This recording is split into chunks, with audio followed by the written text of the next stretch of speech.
आखिर किस बात से हुआ एक किसान गौतम बुद्ध से नाराज। एक बार की बात है, गांव में एक किसान रहता था। वह हमेशा दुखी ही रहता था।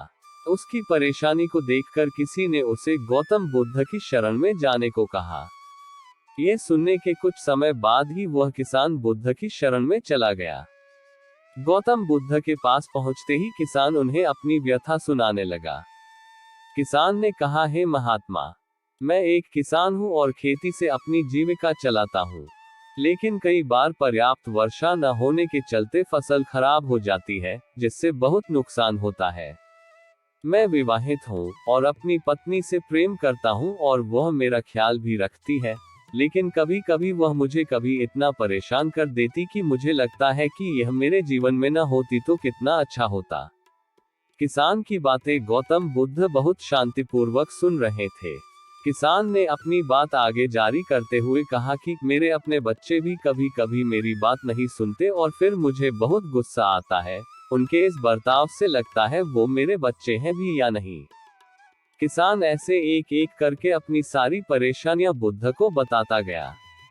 ऐसे करते करते किसान की सारी समस्याएं खत्म हो गई और इस बीच गौतम बुद्ध ने एक शब्द भी नहीं कहा।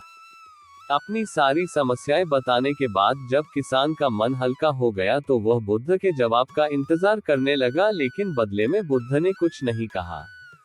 गौतम बुद्ध के बहुत समय तक कोई प्रतिक्रिया न देने के कारण किसान का सब्र खत्म हो गया और उसने ऊंची आवाज में कहा, आप मेरी समस्याओं का समाधान करेंगे या नहीं? गौतम बुद्ध ने उत्तर दिया, मैं तुम्हारी कोई मदद नहीं कर पाऊंगा। ये सुनते ही मानो किसान को अपने कानों पर विश्वास ही नहीं हुआ। उसने कहा, महात्मा, आप ये क्या कह रहे हैं? सभी लोगों ने कहा कि मेरे दुख का निवारण केवल आप कर सकते हैं, तो क्या आप ऐसा नहीं करेंगे?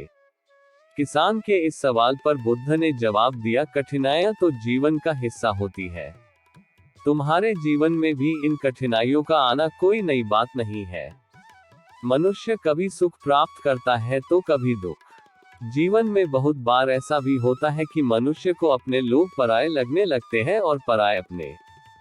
जीवन का चक्र ही ऐसा है और इससे कोई भी निकल नहीं सकता है।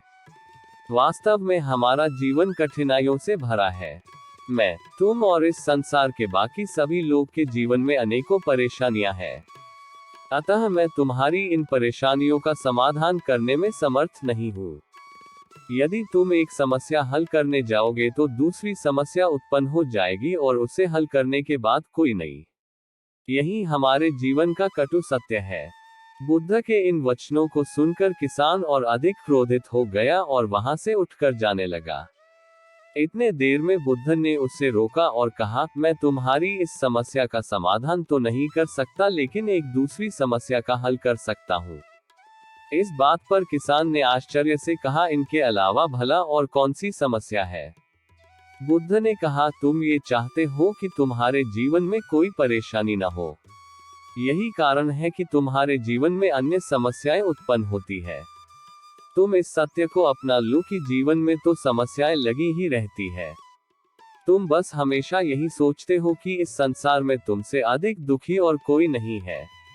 लेकिन एक बार अपने आसपास देखो, क्या बाकी लोग तुमसे कम दुखी है? जैसे तुम्हें अपना दुख बड़ा लगता है, वैसे ही तुम्हारे आसपास के लोगों को भी अपना दुख उतना ही बड़ा लगता है। चाहे फिर ये दुख छोटा या बड़ा, लेकिन बीतने वाले व्यक्ति को हमेशा अपना दुख बड़ा प्रतीत होता है।